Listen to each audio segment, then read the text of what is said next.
الرحیم ناظرین کرام، تفسیر القرآن کے پروگرام کے ساتھ ہم حاضر خدمت ہیں۔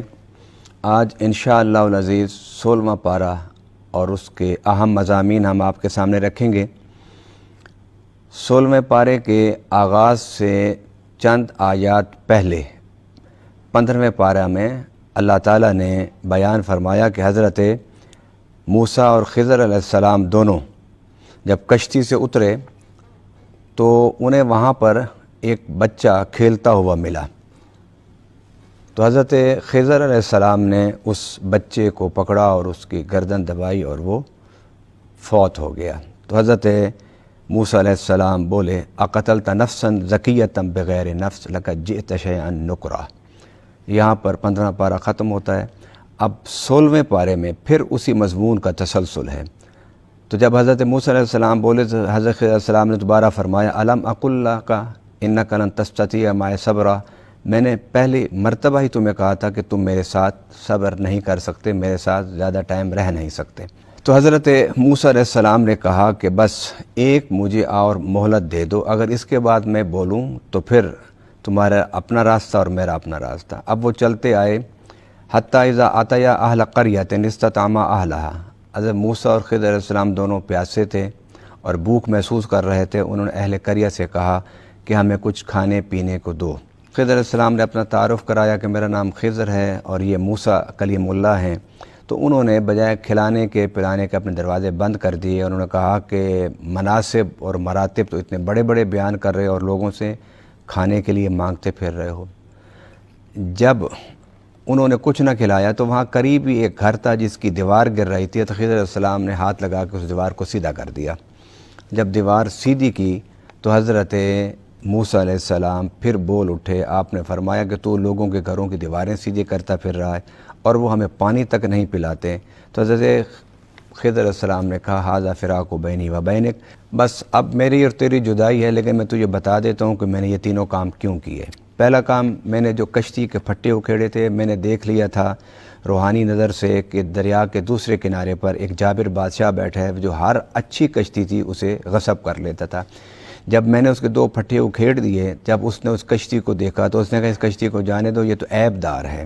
آپ نے فرمایا بتاؤ 2 پھٹے تو وہ پھر لگا سکتے ہیں، تم نہیں سمجھتے کہ اس کی کشتی غصب ہونے سے بچ گئی؟ اب بتاؤ یہ میں نے ان کے ساتھ اچھائی کی یا برائی کی؟ رہی بات کہ میں نے اس بچے کو کیوں قتل کیا، اس بچے کی پیشانی پر شکی لکھا ہوا تھا اور ساتھ یہ بھی تھا کہ اس کے ماں باپ اس کے اکلوتے ہونے کی وجہ سے اس کی محبت میں گمراہ ہو جائیں گے، تو میں نے اس بچے کو قتل کا مطلب اس بچے کا فیصلہ کر دیا۔ اب آپ نے فرمایا کہ اس کے بعد اللہ تعالیٰ اس کے ماں باپ کو بیٹی عطا فرمائے گا، جس بیٹی سے اللہ تعالیٰ آگے انبیاء پیدا فرمائے گا۔ پھر اس کے بعد حضرت خضر علیہ السلام نے فرمایا کہ جو دیوار میں نے سیدھی کی ہے وہ ایک نیک صالح اللہ کے ولی کا گھر تھا۔ جب وہ دنیا سے جا رہے تھے تو ان کے پاس تھوڑا سا خزانہ تھا، آپ نے اس کو دیوار کے نیچے رکھا اور کہا کہ اے اللہ یہ میرے بچوں کو بالغ ہونے کے بعد پہنچا دینا۔